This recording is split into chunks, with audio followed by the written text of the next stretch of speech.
गलवान में 20 भारतीय सैनिकों की मौत ने अब दोनों देशों के रिश्तों के सारे समीकरण को बदल दिया है। विदेश मंत्रालय की तरफ से जारी बयान में बताया गया है कि भारतीय विदेश मंत्री ने बेहद कड़े शब्दों में अपनी नाराजगी जताई है। उन्होंने बताया कि 6 जून सीनियर कमांडर स्तर की वार्ता में बनी सहमति को लागू करने के लिए लगातार दोनों तरफ से स्थानीय अधिकारियों के बीच वार्ता भी हो रही थी। हालात में सुधार हो रहे थे कि चीन ने वास्तविक नियंत्रण रेखा LAC के भारतीय क्षेत्र गलवान में एक ढांचा लगाने की कोशिश की। वहीं सोमवार को गलवान घाटी के घटनाक्रम ने भारत व चीन के रिश्तों में चल रहे गहरे तनाव को बाहर ला दिया। साथ ही यह भी स्पष्ट हो गया कि यह तनाव अब लंबा खिंचेगा और दिखेगा भी। वहीं बुधवार को दोनों देशों के विदेश मंत्रियों के बीच हुई बैठक में भी साफ दिखाई दिया और विदेश मंत्री S जयशंकर ने चीन के विदेश मंत्री वांग यी को दो टूक बताया कि गलवान घाटी में चीनी पक्ष ने सुनियोजित तरीके से भारतीय सैनिकों पर अप्रत्याशित हमला किया है, जिसका दोनों देशों के द्विपक्षीय रिश्तों पर काफी गहरा असर होगा। वहीं दूसरी तरफ विदेश मंत्री का रुख भी काफी तल्खी भरा रहा है। उन्होंने धमकी भरे स्वर में कहा है कि भारत मौजूदा हालात का सही आकलन करे।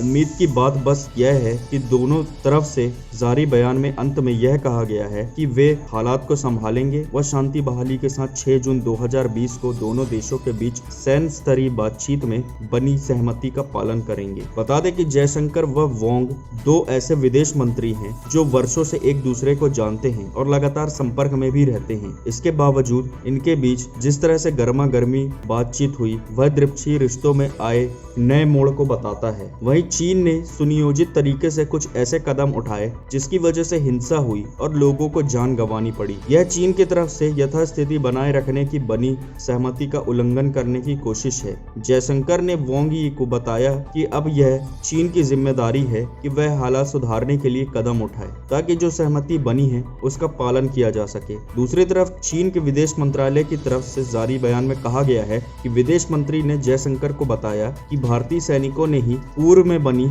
सहमति का उल्लंघन किया है। भारतीय सैनिकों ने चीन की तरफ से विमर्श करने के लिए सैनिकों व अधिकारियों पर हमला किया। भारत को जांच कर पता लगाना चाहिए और सहमति का उल्लंघन करने वाले सैनिकों को कड़ी सजा देनी चाहिए। अब इस पर अपना प्रतिरोध जताते हुए उन्होंने कहा कि भारत को मौजूदा हालात को हल्के में नहीं लेना चाहिए क्योंकि चीन अपनी भौगोलिक संप्रभुता की सुरक्षा करने के लिए तैयार है। चीन की इस हरकत के बाद भारत चीन को सबसे बड़ा झटका देने की तैयारी में है। चीन का सबसे बड़ा सपना है दुनिया की सबसे बड़ी अर्थव्यवस्था बनना, जिससे चीन का बहुत सहयोग भारत में अपना माल बेचकर होता है। अब confederation of all India traders ने चीनी सामान के बहिष्कार और भारतीय सामान के उपयोग को बढ़ावा देने के लिए अपने राष्ट्रीय अभियान भारतीय सामान हमारा अभियान के अंतर्गत कमोडिटी की 450 से अधिक कैटेगरी की वृहद सूची जारी की है। इस सूची में 3000 से अधिक ऐसे उत्पाद हैं जो चीन में निर्मित होकर भारत में आयात होते हैं। इनके बहिष्कार का आह्वान कैट ने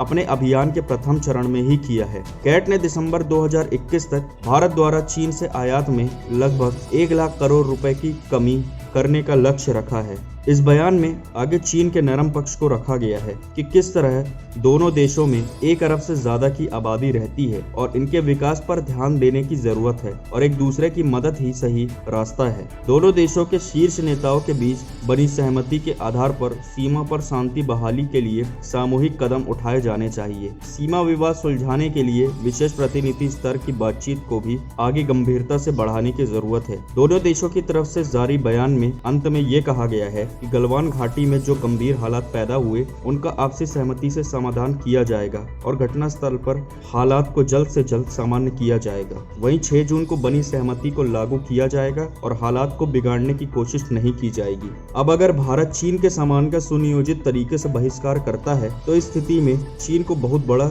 आर्थिक झटका लगेगा और चीन का दुनिया की सबसे बड़ी आर्थिक शक्ति बनने का सपना भी टूट सकता है। तो पीपल्स, आप सबकी क्या राय है इस बारे में मुझे नीचे कमेंट बॉक्स से बताएं। साथ ही इससे जुड़ा अगर और कोई अपडेट आता है तो मैं आपको लगातार देता रहूंगा। तब तक आप सब जुड़े रहे हिंदुस्तान मिरर के साथ। धन्यवाद।